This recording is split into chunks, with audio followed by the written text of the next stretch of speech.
right, good morning, good morning. So let me take a second poll, which is how many of you, if I handed you a ticket tomorrow, would take a trip to space? Oh, good, you're my people. I love this. All right, this makes it much easier. So my name is Erika Wagner. I work at Blue Origin down in the Seattle area.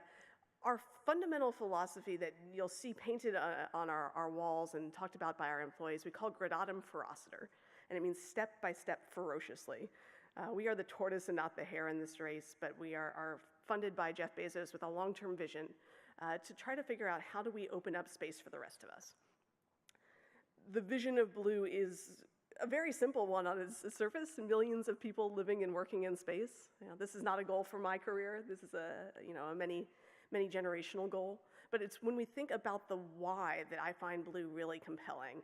And this is a fabulous photo from Apollo 8, taken 50 years ago this year, looking back at the Earth. And that is our Blue Origin, right? That pale blue dot is everything we've ever known, everything we've ever been. And Blue Origin is not about finding a plan B, right? It's not about escaping this planet that we know so well. But plan B is to make plan A work, right? How do we harness the resources of space, the abundance of energy, of fuel, of water, of resources, of physical area to make Earth a better place? Our team is about 1,400 employees now and growing. We're headquartered in Kent, Washington, right near the Seattle airport. So if you're ever down in the valley, let us know. We do our launches of our suborbital rocket out of a little town in western Texas where we can make a lot of noise. And we're just starting to build up a major facility in Cape Canaveral, which I'll show you in a bit. But this team is really rooted in technology. We started off as a think tank. We grew into an R&D firm, and we're really now becoming operational with rockets, which has been an interesting journey. From a business standpoint, we sort of outline into a few different major verticals. We have our New Shepard suborbital rocket, and that's for you and I to go up to the edge of space. New Glenn is our orbital launch vehicle, which will launch satellites. We build engines for ourselves and others, and we have an advanced concepts team that is everything that doesn't fall into those first three buckets. And I'll talk a little about each of these. But first, a video. So if I can go down just a little bit. Thanks. So this is our Western Texas launch site, about 2 hours east of the town of El Paso. We're out in the desert with a rocket that stands about 20 meters tall. Powered by one engine, 110,000 pounds of thrust, liquid oxygen and liquid hydrogen, and it takes about 2.5 minutes to go straight up to the edge of space.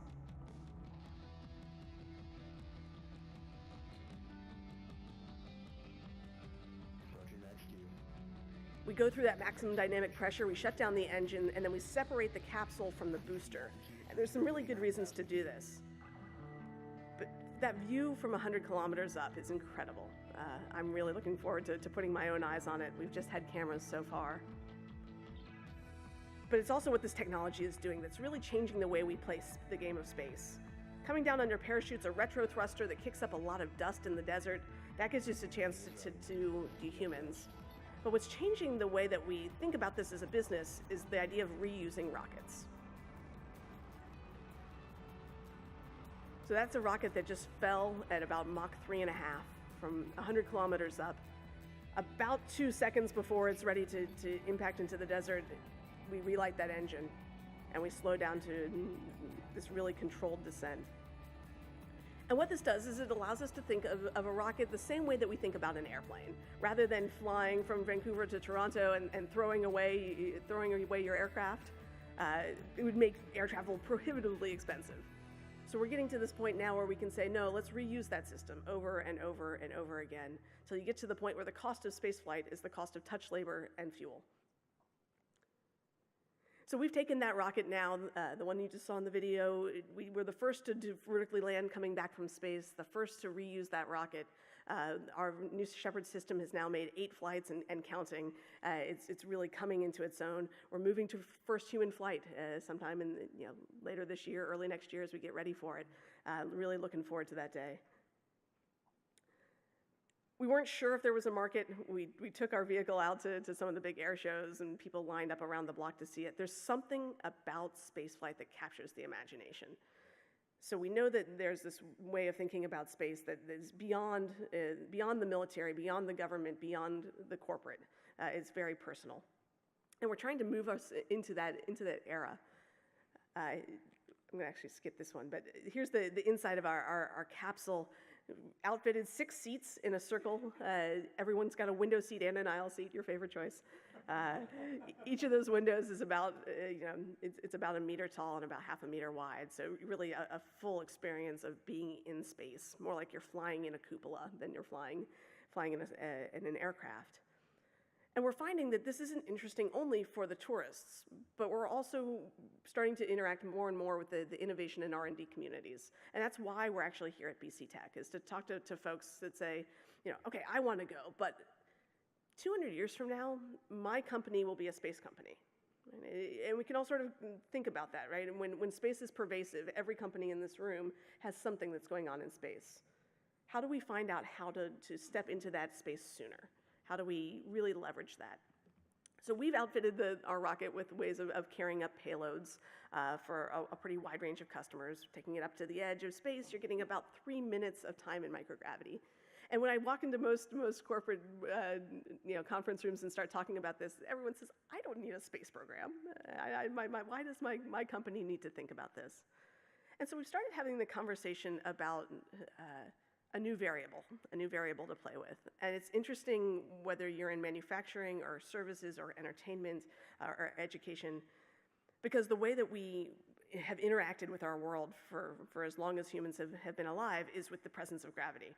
And when you take that switch and you flip it off, you suddenly get things that are happening that are completely non-intuitive.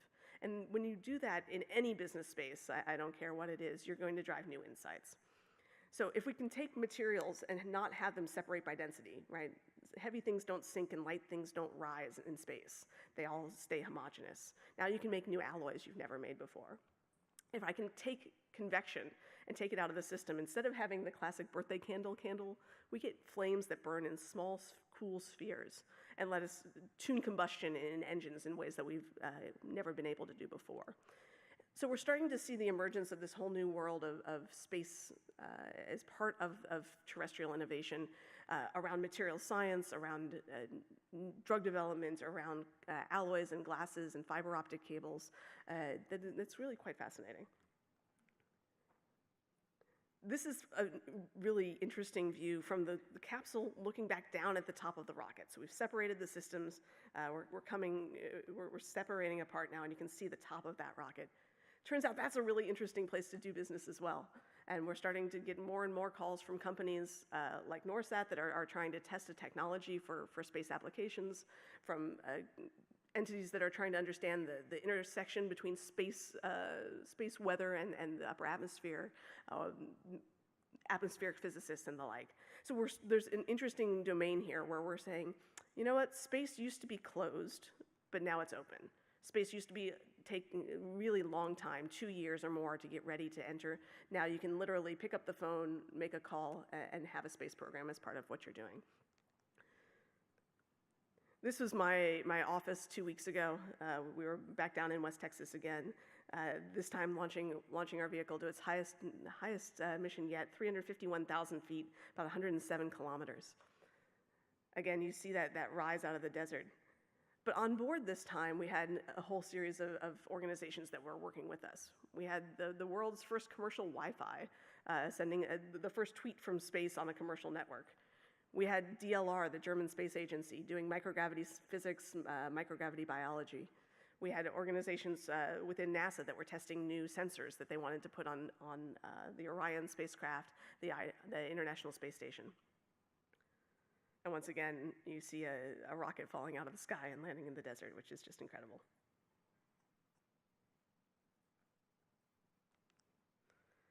So what's next? The next horizon for Blue Origin is to get bigger, to go farther.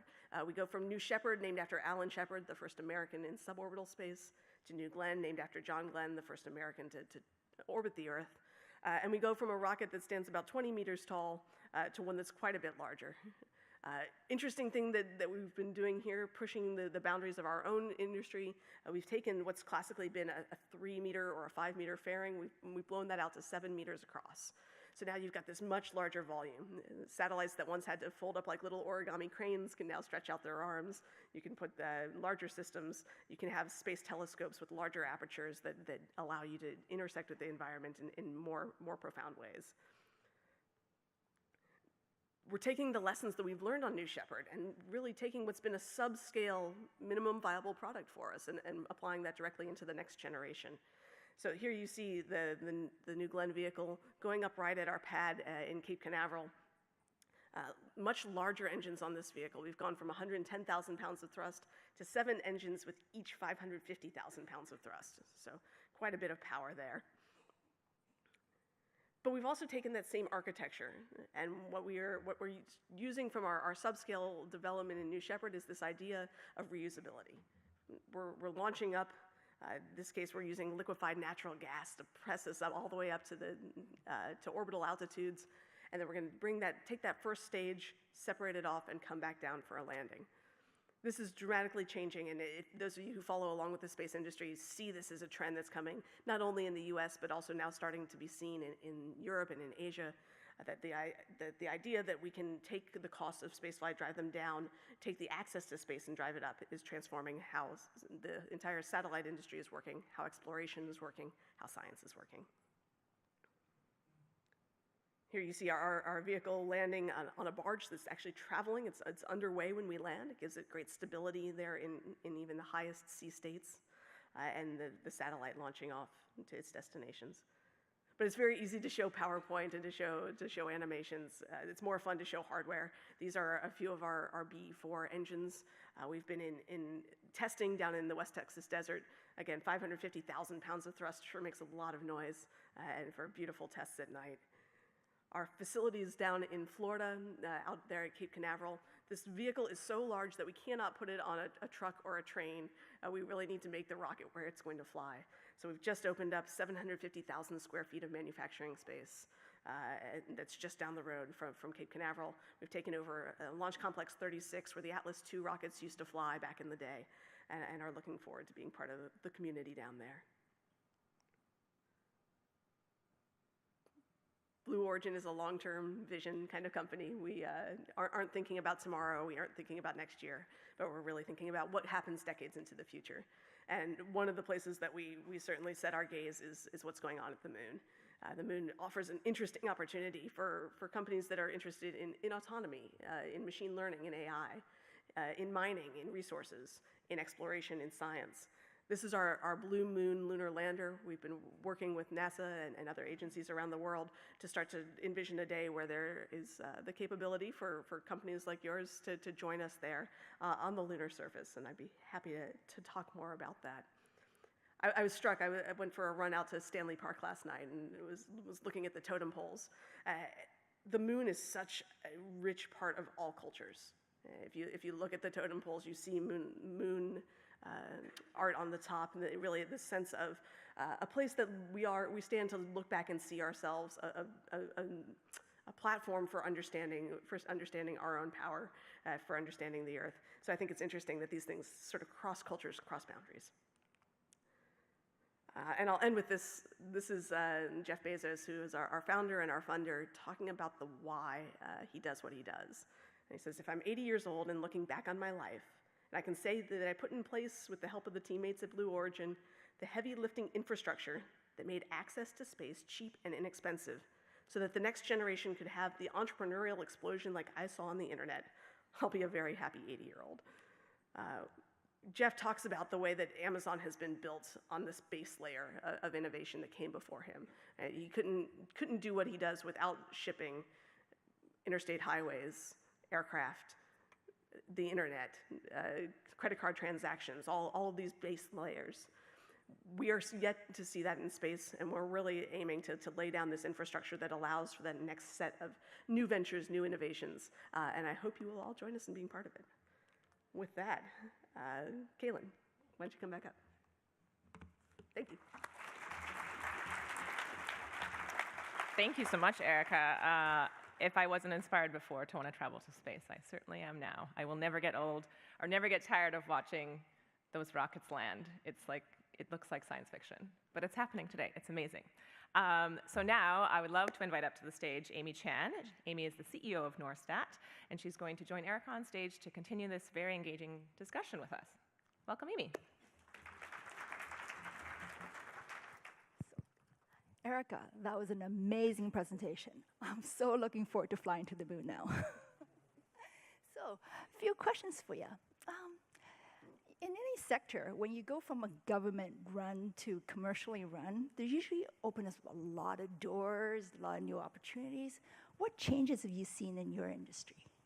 So it's an interesting one, and we really are in the midst right now of that shift, right? From what was only one or two governments initially to now dozens of governments. You know, Malaysia has a space program, Nigeria has a space program, Mexico has a space program. But that next step, where companies in this room can have a space program, where K-12 schools can have a space program, is a really different one. And I think what we're seeing now is that opening of access, right? This idea that there's an aperture that's getting wider and wider, and it changes who can play, right? It changes who makes the value judgment. It's not about what the government thinks should happen. It's about what the entrepreneur thinks should happen. And I think you've seen some of this in your industry as well. Yeah, right. It's more about the value and the ROI as opposed to what should be done. Right. Value and ROI is measured in lots of different ways, Right. though. We're starting to see artists coming to us, right? So that you start to think about space as a place that it's not just science and technology, but the rest of humanity. And when you put your mindset on this vision of millions of people living and working in space, everything we do on the ground will have a space equivalent at some time. It's not happening tomorrow, but we can imagine all the companies here having Like a having rock vision. band or artists Absolutely. in space. Artists right. in space. I'm looking for the first cocktails in space. If anyone has any good cocktail recipes, that would be perfect in microgravity. Wow. Well, one of the themes of this summit is innovation. What is the importance of innovation in spaceflight?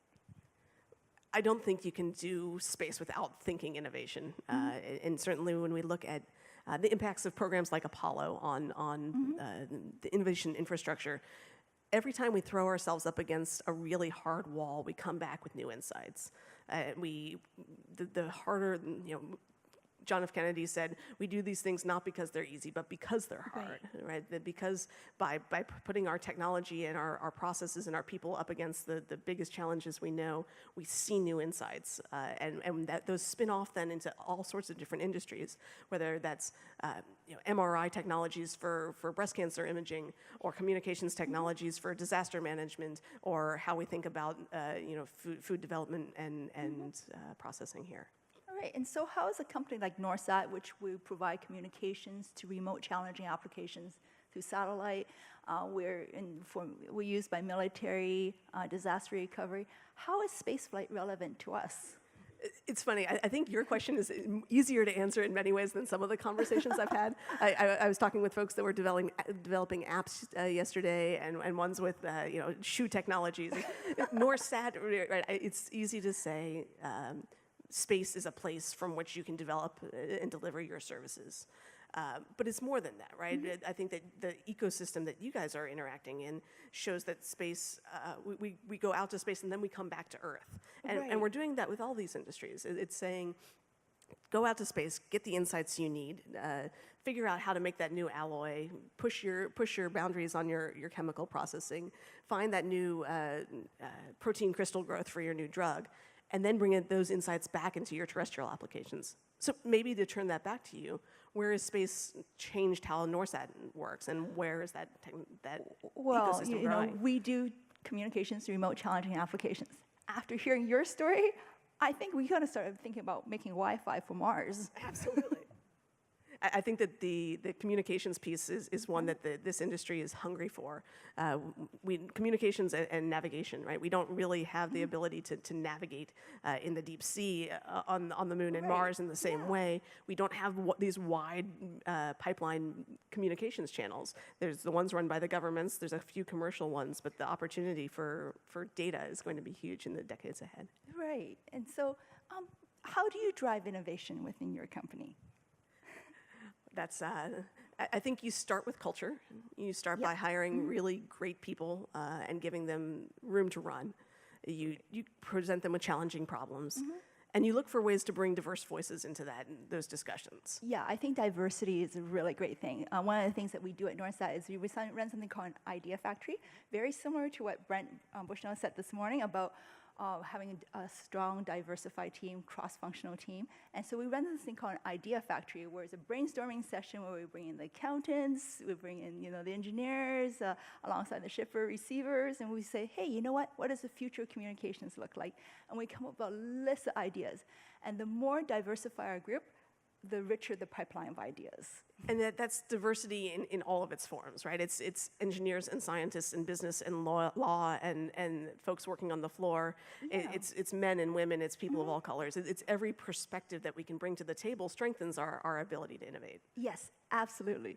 And while we're on the subject of diversity, being female in a male-dominated industry, what are some of the challenges and pluses that you see? I do my best not to see them. Right, I would rather not think of this as a conversation between two women innovators in space, but a conversation between two innovators in space.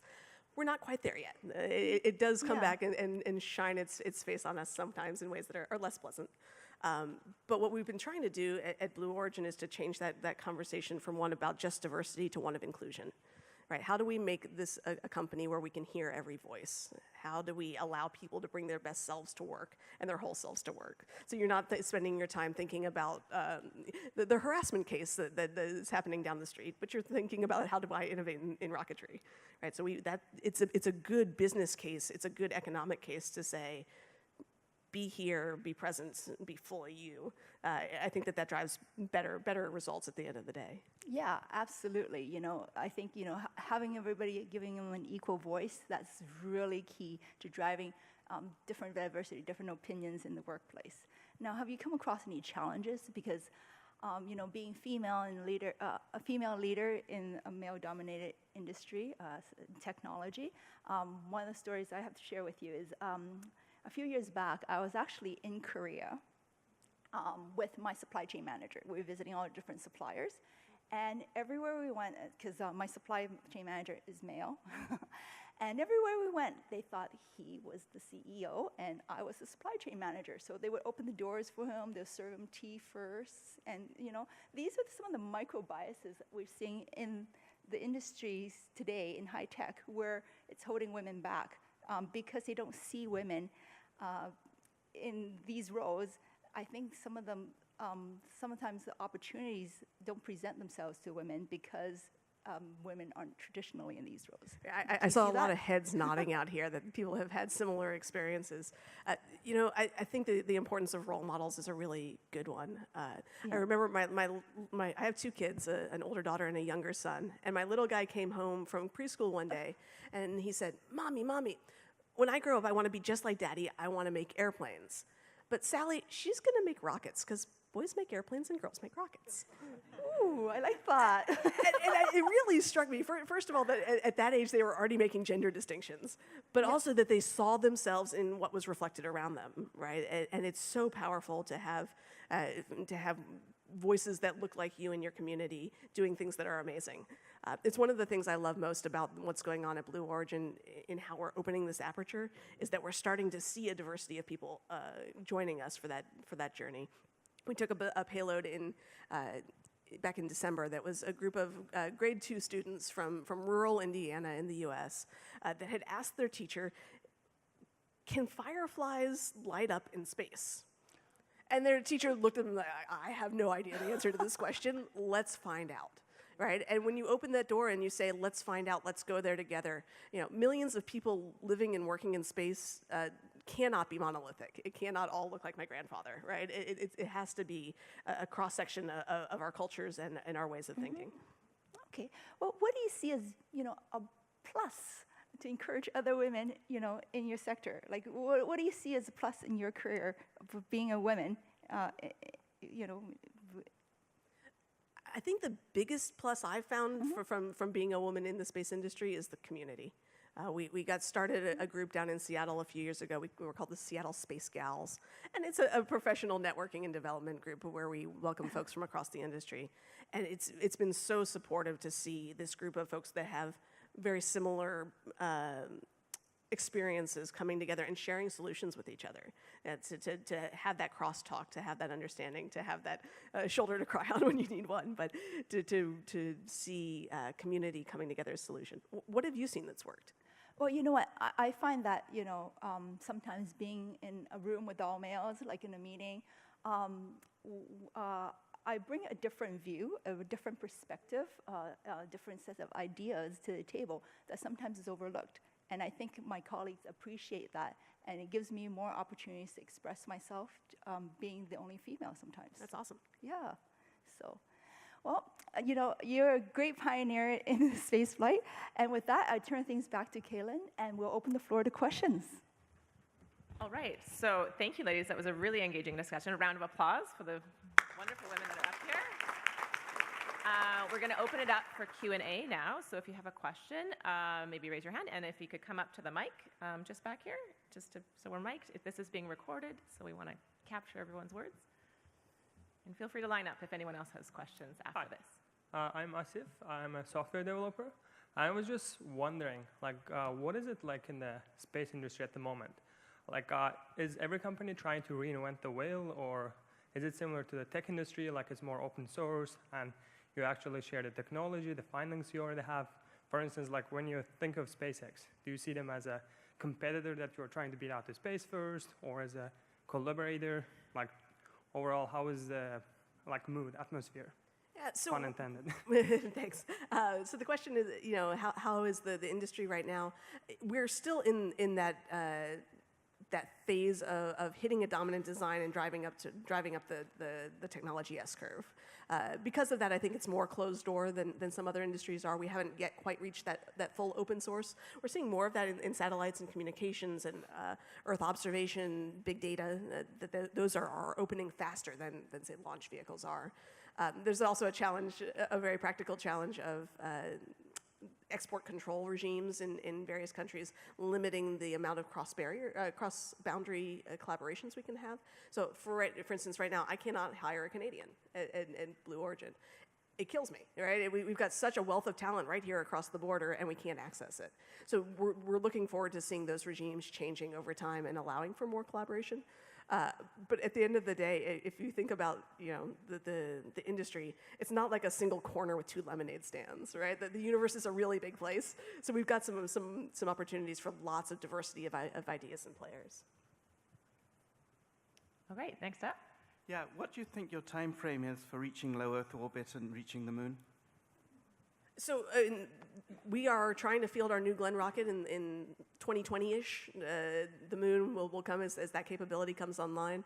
I think a lot of that will depend on how the international policy regimes are shifting around the moon right now. But it's also about the power of the rocket. Right now you're going 200 kilometers. Oh, sure. Our engines are firing up at much higher powers for the BE-4, where the rocket's in development, the manufacturing facility's open. So that's all coming down the pipeline, and it's coming together. Oh, and by the way, I live in BC, but I am actually a US citizen. So Fantastic. Good to note. Throw that in, a little self-promotion. Next up, question? So with the power shifts that are occurring as private industry tends to innovate much more quickly, and as a result, be in the first mover advantage in these new spaces, no pun intended. How do we assure ourselves of the democratized access to space?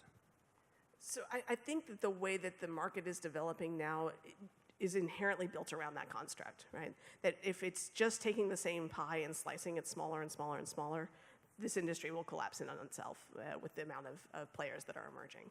So we have to figure out, how do we add more pies to the table, right? How do we come into a place where space tourism is a viable market, where in-space manufacturing is a viable market, where more and more satellites are launching to provide communications around the world? I think that is what ensures access, is scale. Do you want to comment on that from your corner of the industry? Well, like you say, there's the more applications out there, the more viable it becomes, and it builds on itself, right? The more that we can see out there, it adds to the whole ecosystem. Is there any other questions? If I could just get you to pop back to the mic, that'd be great. Thank you. And also, Amy's here for questions too, so if anyone has questions for Amiee. I mean, my concern was more around the power of those that establish themselves in that space first and the cost to play in that area. As a result, it results in a very small pool of players. So it's interesting that there is a very capital intensivity, but particularly to launch. But what we're seeing is as that launch layer brings those costs down, that the rest of the ecosystem is getting healthier and healthier. And I think small sats is maybe the best example. So traditionally, satellites have gotten bigger and bigger and bigger every year. Now we see that market bifurcating. You've still got very large assets that are getting bigger and larger and more powerful. But you've also now got the secondary peak of very small satellites in the sort of 100 kilograms and below. And those were not possible when you had to buy an entire launch to yourself. Now we see launch aggregators, we see dedicated small launch vehicles that are making that first step into space smaller than it's ever been. So that's my hope, is that we're creating these platform technologies on which all the applications can be built, and that application space is really what's democratized. Right. Previously, you can buy a satellite, you need like 500 million. Now you can buy a little mini satellite for 2 million. So that's really coming down in price, so you can go on your own. You have a question? Yeah. Obviously, Boeing and SpaceX got the commercial crew launch vehicle contract. And Blue Origin was involved in that earlier in the process. Can you tell me how your relationship with NASA is right now and what you kind of see, what you hope for in the future? So we've long been partnered with NASA. We know we stand on the shoulders of giants, and we value that relationship. We were part of the commercial crew program. In fact, still are in a sense. In terms of the development of our systems, the lessons we can learn, and the lessons we can transmit back into the agency from this more nimble commercial perspective. We also work with NASA on other frontiers as well, including a lot of discussions about their interest in going back to the moon. So I think that as we look at space, it's not that government space programs go away. It's that they become brokers and collaboration points in a much larger ecosystem. And I hope that that's not limited to single nations either, that we can have really great conversations with the Canadian Space Agency, the European Space Agency, the emerging space agencies in the UAE and Korea and Australia. So there's these great ecosystem that's growing where the government has a very specific role in being a technology maturation pipeline and really driving innovation forward.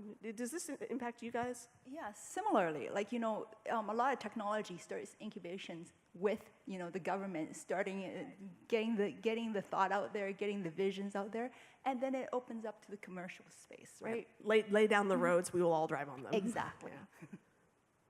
Great, step on up. Great, thank you very much for your comments and the presentation earlier. I really enjoyed learning a lot more about Blue Origin and where the technology is currently at. And you started your presentation off by sharing that, in the near future, you hope to be able to purchase a ticket and go up in space with Blue Origin. When can we expect to be able to do that? This is a question everyone is asking. No, I wish I had the answer to that. We are waiting till we have a vehicle that's ready to take you and fly. So we're aiming for those first human flights soon. We'll have a test flight campaign with our employees first, and then we'll be opening up the doors. So that's not so far away. And what might it cost? That I wish I knew. Thank you. Great question, I think, was on everybody's mind. When do you get to go, Erika? Will you get to be one of the first to go? I'm raising my hand. I keep saying I'm small, I'm short. I'm raising my hand too. Just note right here. Thanks, I appreciate that. Yeah, I'll give you my business card. Awesome. We can't hire Canadians, but we absolutely can fly with Canadians. I will find a way to immigrate to the U.S.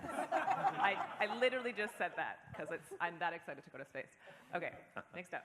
So much of the burgeoning, particularly in the space launch systems over the last few years, seems to be traced back not just to internet and tech billionaires, but to the X Prize as an initial mover. How much and how effective do you think that was in kind of kickstarting this new wave of innovation in space technology? And could you comment a little bit on whether it's funding by private sources, like the X Prize has been, or through government sources, other ways that you see that innovation continue to be spurred? Okay, so I should admit I'm totally biased. I spent 5 years before I was at Blue Origin working for the X Prize Foundation.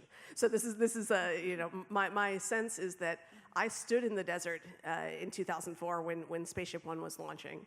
And I was surrounded by people who had been around the industry for decades, Apollo astronauts, the head of NASA, the head of the FAA.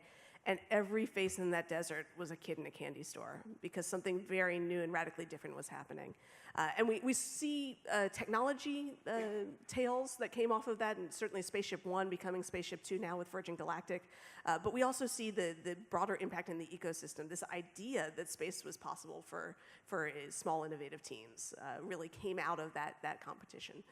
So prizes are really good at bringing new voices to the table, at going from a very narrow bandwidth of high-value solutions to a much broader spectrum of people answering a question. And we see it whether it's in algorithm development or global health diagnostics or spaceflight or high-efficiency automotive technologies, that you start to see a lot more approaches to a problem with something like a prize.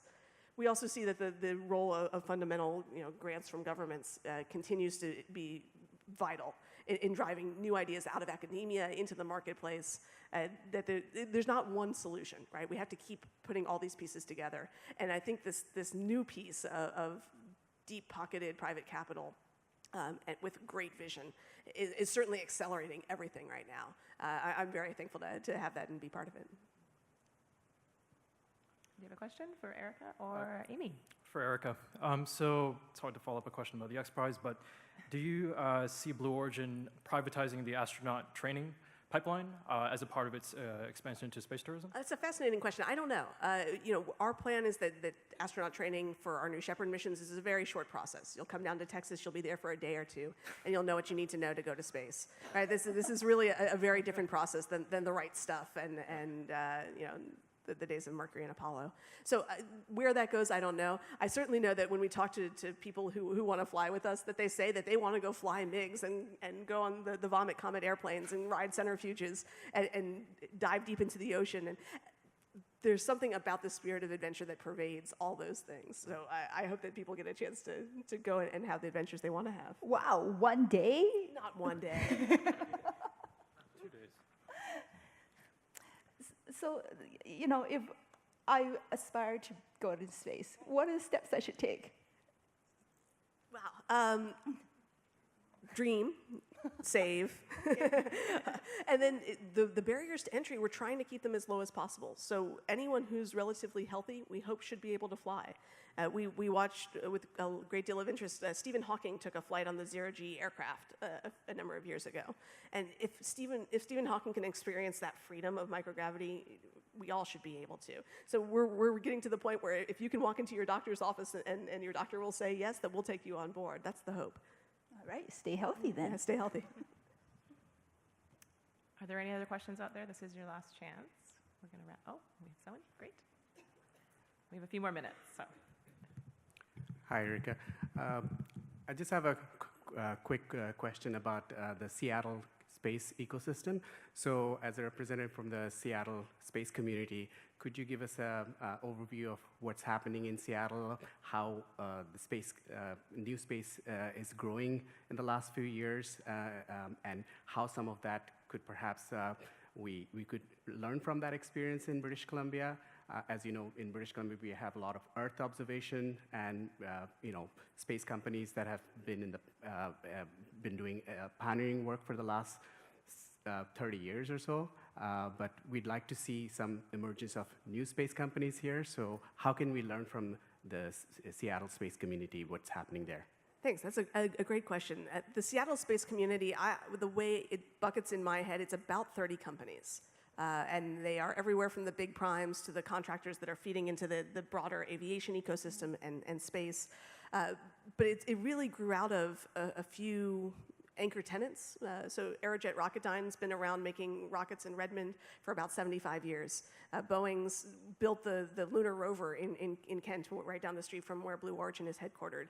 We've seen a lot of companies that have been then growing out of that ecosystem, growing out of the strengths in software, in VR and AI, and bringing new space ventures to town. So you have satellites being built, you have rockets being built, you have ground stations being built, you have people that are innovating.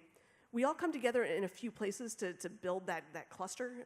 The governor's office has had the Washington State Space Coalition for a number of years. It's a pre-competitive, non-competitive place to talk about ideas, to seek policies and regulatory frameworks that work for the industry. We've brought conferences to town. The New Space Conference at the last week of June will be back in Seattle again. It's traditionally a Silicon Valley conference. Now it's swapping back and forth between Silicon Valley and Seattle because there's so much enthusiasm for what's going on in that marketplace. The International Space University, which is headquartered in Strasbourg, France, has an executive space course now every October in Seattle. And it's a mixture of folks that are new to companies like ours, but don't know how space works, folks that are trying to break into the industry, and investors that are looking where to put their capital. I've been working with the government here. We're actually going to come up for a weekend trip to Vancouver to cross-pollinate between the two space communities and start to build those conversations across the border, which I think with the new corridor growing is only going to be more and more vibrant. Definitely very exciting opportunity. We have time for 2 more questions, so the 2 gentlemen at the mic will finish off with your questions. I found it quite interesting that you mentioned you're using natural gas for the fuel. Can you elaborate on that and whether that's kind of like a sea change throughout the industry or that's kind of an innovative edge that Blue Origin is using? So methane has long been talked about as a propellant. Liquefied natural gas is the sort of commercial grade methane. Our ability to use true commercial grade really drives down our cost structure in a way that we like a lot. If you look at kerosene, which is a more traditional rocket fuel, it's very hard to do reuse. Kerosene tends to coke up on the inside of engines. Liquefied natural gas burns clean, burns green, and it's much better for the reusable rocketry. So I think that we're seeing that come out of a few different places. Whether it's a sea change or just another fork in the technology pathway is hard to say. Okay, Hey, final question of the night. Or thank day. you. Night? I don't know where I am. Final question of the day. So you've mentioned regulation a few times. Can you speak to how regulation works? And what can you launch into space? Who can put stuff on the moon? Like, who determines that? I think we need another hour to answer those questions. The spark notes. I think maybe where is a useful end to today's conversation is that it comes from a lot of places. The 1967 UN Outer Space Treaty still is the fundamental platform for how we think about space, but it was built in a time where only large nations were launching. And now that you have small businesses, private ventures, small countries all coming into that space, it's time to rethink how policies underpin all of this and how we move forward in an ecosystem that we can all play in. Okay. Thank you for your questions. That was a really amazing set of questions. Yeah. Very great questions. Thank you, everyone. A big round of applause for both Amiee and Erika. Thank you.